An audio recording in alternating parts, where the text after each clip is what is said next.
Wednesday, Friday, noon Eastern. You think about it, we rant about it. Listen to us live on Facebook. Good afternoon, everybody. Happy Friday, everybody. David Solom here, flying solo on Friday afternoon, my time, noon time, wherever you are. Hope you're going to have yourself a great weekend as we are reaching, pardon me, the end of July, and we're hoping that you are actually making the best of the summer wherever you are.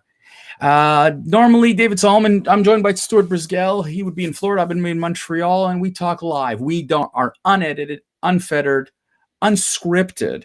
In fact, when it comes up to topics of today, normally on a Free Flow Friday, we want to talk about light stuff, fun stuff. We pick on people, whatever. But damn it, I couldn't resist this week. This week was really furious. I was aggravated, and we decided we're going to put away the Free Flow Friday, and we're going to get into today's topic, which is ice cream and politics. That's right. Ben & Jerry's, Unilever, and Israel. And amazing how what's become, what ice cream can do. And we're talking about rotten ice cream in this case, how it can get involved in politics and really make something really ugly. So let me give you a little bit of background. Okay. Ben & Jerry's. For those of you who are keeping track, Ben & Jerry's is a Vermont-based company that makes fabulous ice cream. And the two founders, who, by the way, happen to be Jewish guys, started a great company, a great ice cream, and sold in many parts of the world. And if you've had Ben & Jerry's, whether it's in your grocery store or great ice cream. And not the most sensible business guys. They brought in a CEO, and in 2000, they grew to such an extent that they sold the whole company lock, stock, and barrel to Unilever. But the guys, the founders, tend to be very socially driven. They love social campaigns. The names of their ice creams, if you've seen, have been predicated on a lot of these type of social campaigns and what have you. And really, if you look at what they try to stand for, in principle, fabulous. And for the last 20 odd years since owned by Unilever, they've been left alone to do their own thing and run with their own thing. And it's been fine. Until apparently about a year and a half ago. A year and a half ago, the board of Ben & Jerry's decided that in Israel, they don't like the idea of selling this product into what some people call Judea and Samaria, others call the occupied territories. The United Nations might call it illegal settlements, occupation, whatever. I'm not going to get into that, even though I think it's a hogwash.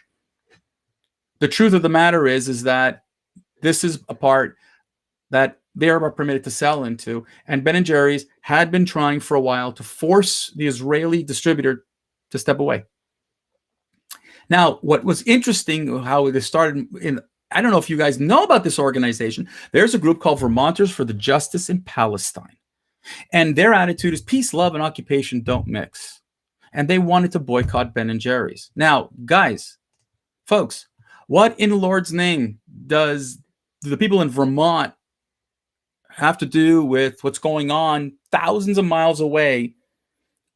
Occupation, again, lack of information, lack of understanding, but that's the way the hard left likes to work. Socialists, these mindsets, this is Vermont.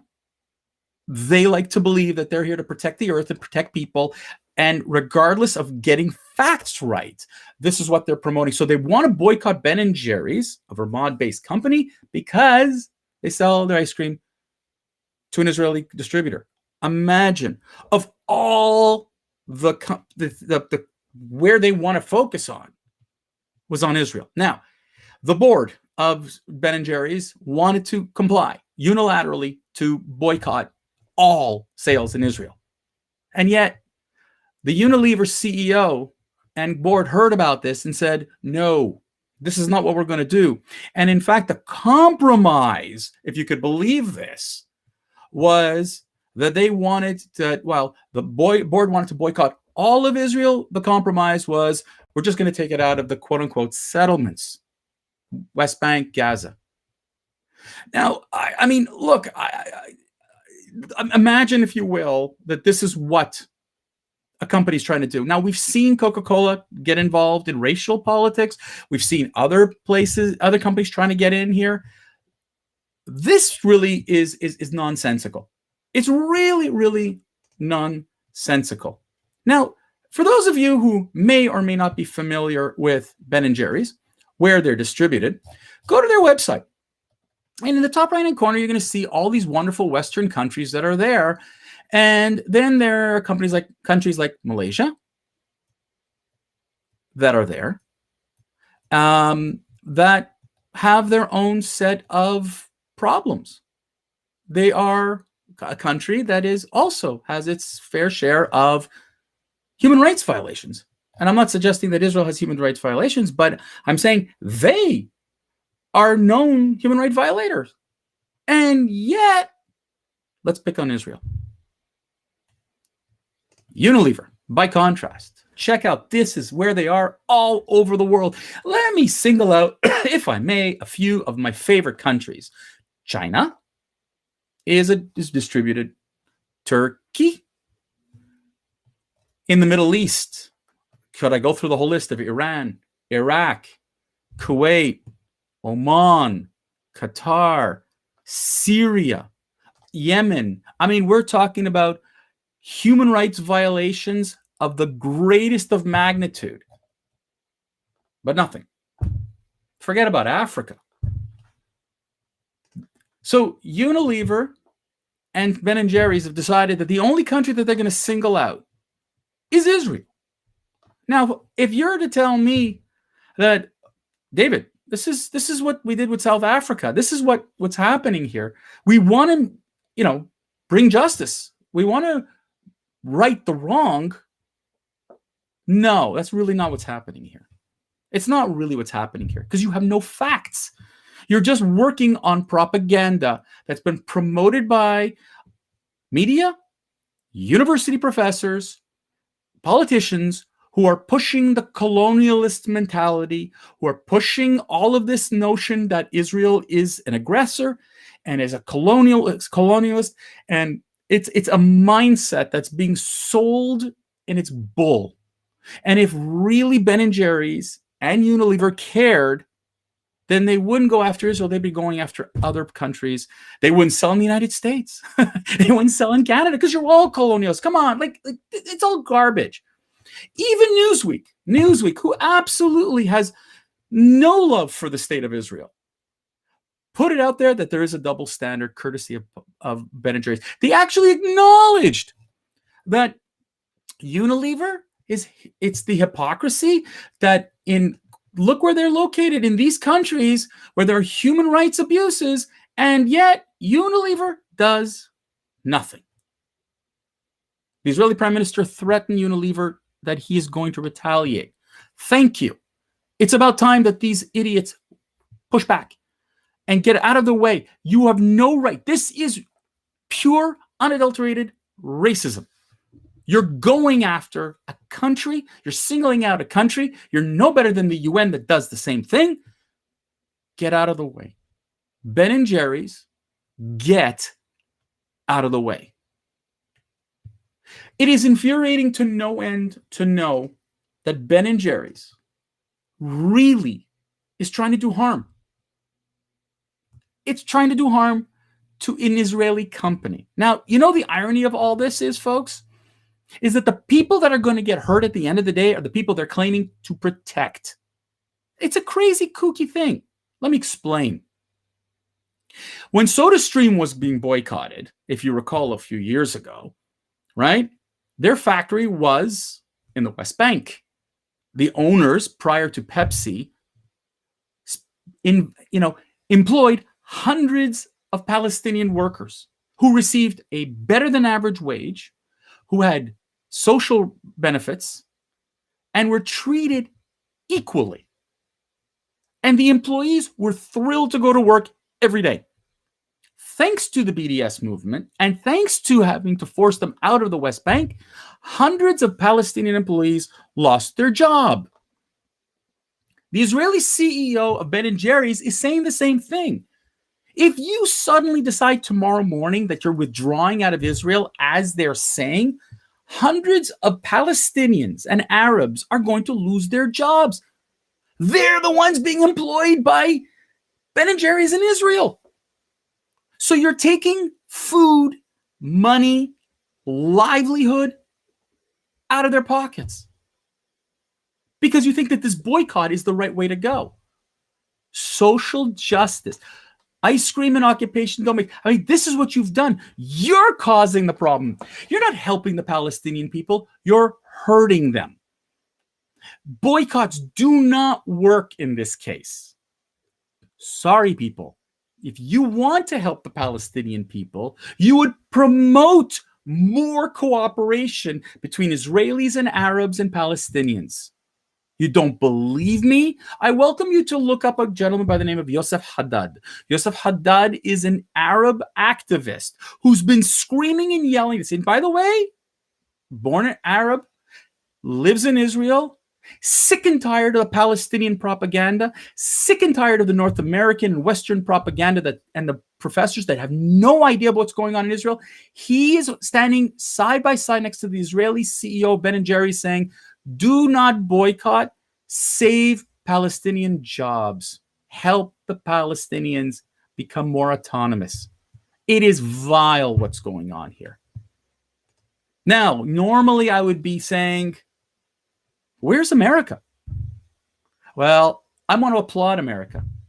I can't believe I'm saying this as a Canadian, but yeah, I'm applauding the United States because 30 states are saying to Ben & Jerry's, watch what you're doing here. Because we do not permit boycotting an ally. You boycott the ally, we have to boycott you. These states, by the way, include the states of both Florida and Texas. And kudos to both the governor of Florida, Ron DeSantis, and Governor Greg Abbott of Texas, who are simply not only going to get involved in the fight over the Ben & Jerry's, but are going to sanction Ben & Jerry's over their decision. You don't mess with your friends. Now, you could say, well, that's these two Republican states. Of course they're going to support Israel. Folks, I said 30 U.S. states. Those are Republican and Democrat alike. It isn't a blanket statement. There is no BDS movement that is legal at the American federal level. They have dropped that. They don't want to know from it. You don't boycott your friends. And that's what Ben & Jerry's has done. And as a result, these American governors are saying to Ben & Jerry's, are you sure you know what you're doing here? This isn't retaliation. This is about getting your facts straight, Ben & Jerry's. I'm sorry. That's what this is really all about. Get your facts straight. Now, it's not just the Israeli prime minister that is warning Unilever, wakey, wakey. But it's also Unilever turning around saying, hold on a second. We get what's at stake here. We want to fix it. It's a little late. My message to Alan Jope, the CEO of Unilever, you're a little late. You had a year and a half to tell the board and the chairperson of the board not to go through this. This is wrong. You have the facts wrong. You are going to hurt the people that you're trying to protect, supposedly. You were supposed to you want to help the environment? Help the environment. You want to help movements? We've seen them helping movements, no problem. But this is a powder keg. This is something that is so wrong, and they have it completely wrong. And while Israelis could care less about Ben & Jerry's and whatever ice cream there is, and there's some great Israeli-made ice cream, it's not about that. The philosophy that a company is looking to boycott Israel or boycott sales of any kind or manufacturing of any kind in the so-called territories, this is what Israelis are pissed off about. Their allies are starting to get upset about it. And I want to applaud the Americans for actually standing up to this. Other countries need to do the same thing. Warn companies, watch what you do, because you get involved in politics in this way when it's wrong, it's going to come back and hurt you. We've seen what happened over the last 12 months when companies are getting involved in the right movements. Anti-racism, we need to deal with in the harshest of ways. And I applaud companies that are trying to do right by getting rid of racism. What Ben & Jerry's is doing is promoting racism, promoting anti-Israel sentiment, promoting boycotting Israel when it has nothing to do with it. It is wrong. It is flawed.